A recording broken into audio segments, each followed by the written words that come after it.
Merci, bonsoir. Oui, je m'appelle Denis Père. Moi, effectivement, je suis pas un professionnel de santé, même si j'en ai autour de moi. J'ai une sœur qui est dentiste à Lyon et j'ai un beau-frère qui est ORL en région parisienne, donc je connais un petit peu vos métiers.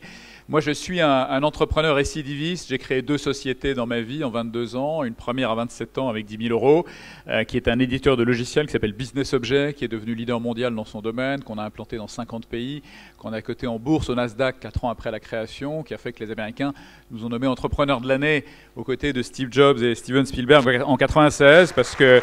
Merci. Parce qu'à l'époque, aucun Français, aucun Européen même n'avait réussi dans ce domaine qu'il dominait, donc ils avaient été très fair-play. Ensuite, j'ai créé une autre société qui s'appelle Kiala, qui est un opérateur logistique pour l'e-commerce, qui a fait 100% de croissance pendant plusieurs années, qui a été racheté par UPS il n'y a pas très longtemps, et qui est devenu le centre de compétences mondial d'UPS dans ce domaine-là.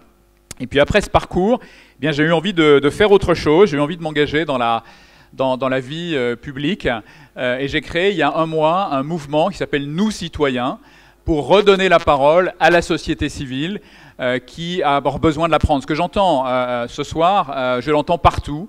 On a aujourd'hui un système qui est bloqué, un pays qui n'arrive pas à se réformer, avec un État, avec un système qui a été conçu en 1945, à une époque où il fallait reconstruire, donc il était normal que l'État ait les pleins pouvoirs, mais avec la prospérité qui revenait, mais il fallait petit à petit redonner ce pouvoir à la société civile. Or, ça ne s'est pas passé, il s'est passé exactement l'inverse. L'État a gardé le pouvoir, l'a même renforcé, et aujourd'hui, il ne fait pas confiance à la société civile. Il est extrêmement lourd. Quand on veut tout faire, on ne peut pas tout bien faire. Donc, il fait beaucoup de choses très mal. Il y a beaucoup de gaspillage à tous les étages de l'appareil administratif. On est un pays, quand même, où on a construit la moitié des ronds-points d'Europe, quand même. Et plus on monte dans la hiérarchie, plus on a des situations comme celle-là. Je ne sais pas si vous connaissez le coût de formation à l'ENA, par exemple. Coût de formation à l'ENA, c'est juste 100 000 euros par an et par élève. Le coût de formation dans une bonne école de gestion, c'est 12 000 euros, où on forme les meilleurs managers européens et mondiaux. Donc la production... Juste un aparté, le coût de formation de médecin, c'est 30 000 et il fait tourner les hôpitaux. Je doute que l'ENA...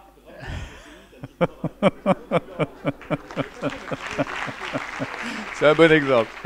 C'est un très très bon exemple. Donc beaucoup de gaspillage et des conséquences aujourd'hui qui sont de plus en plus dures pour la société française, avec un chômage de masse, avec une précarité galopante, avec une fiscalité qui assomme tout le monde, et à commencer par les plus modestes. Moi, je croise régulièrement des gens qui gagnent 20 000 euros par an et qui payent 4 000 euros de taxes foncières et de taxes d'habitation. Et puis une fiscalité qui assomme aussi tous ceux qui tirent la machine économique, tous ceux qui font tourner le pays, les chefs d'entreprise, les commerçants, les artisans, les professions libérales, bien sûr, dont vous faites partie. Et puis des réglementations aussi, parce qu'un État obèse, c'est un État qui réglemente à tour de bras. Donc avec, par exemple, un doublement du code de l'urbanisme, avec un code du travail qui est passé de 2400 pages à 3400 pages en juste 10 ans, et dans votre domaine aussi, forcément, des tas de normes et de réglementations qui vous empêchent de faire votre travail. Donc face à cette situation, j'ai décidé de créer ce mouvement. On était 100 au départ il y a un mois, on est 4000 aujourd'hui. La presse relaye bien nos messages. Et en fait, on cherche à faire quoi? On cherche à proposer un projet citoyen de réforme du pays autour de 9 thèmes qui nous paraissent essentiels, proches des préoccupations des Français. Donc des thèmes comme l'emploi, bien sûr, qui est le problème numéro 1 des Français, un problème que je connais bien. Les entreprises que j'ai créées ont créé 7000 emplois. Des problèmes aussi comme l'efficacité de la dépense publique, des problèmes comme la santé. On a une commission santé, on vous invite à y participer. On a déjà quelques individus intéressants, mais on n'a pas beaucoup de médecins, on n'a pas assez de médecins, de professionnels de santé. On a par exemple Daniel Bourg, qui est l'ancien président de la Générale de Santé, donc c'est bien d'avoir ces profils-là, mais il nous faut aussi des praticiens. Donc vous êtes les bienvenus. On va être les bienvenus. Oui, il faut aussi effectivement savoir dialoguer avec ces gens-là et effectivement opposer d'autres vues, parce que effectivement la vision de Daniel Bourg, c'est pas forcément la seule. Donc on a 9 commissions sur ces thèmes. On va petit à petit sortir avec nos propositions. La première commission, elle a travaillé sur la vie politique et elle va sortir le 18 novembre avec des propositions. Et pourquoi la vie politique? Parce qu'on pense que le fond du problème, il est lié au fonctionnement de la vie politique. On a aujourd'hui une vie politique qui est dominée par 2 profils, qui est dominée par des politiques de carrière, qui ne pensent qu'à leur réélection, qui ne pensent plus à l'intérêt général, qui se préoccupent absolument plus de ce que sont réellement les problèmes des Français. Et puis on a une autre partie de la vie politique qui est dominée par des fonctionnaires, alors de qualité, des gens intelligents, mais qui ne connaissent rien d'autre qu'un fonctionnement très centralisé, très archaïque, et qui donc n'ont pas le profil pour réformer le pays. Et parfois, on a les deux à la fois. Hein. Dans le cas de François Hollande, on a les deux casquettes, hein, politique de carrière et fonctionnaire. Donc le résultat n'est pas très impressionnant. Cela dit, on a autant de griefs vis-à-vis de la droite. Hein. On a, nous, subi, en tant qu'entrepreneurs, des situations souvent très difficiles avec des gouvernements de droite. Donc on est aujourd'hui dans une démarche qui est apolitique. On se veut républicain, humaniste, européen.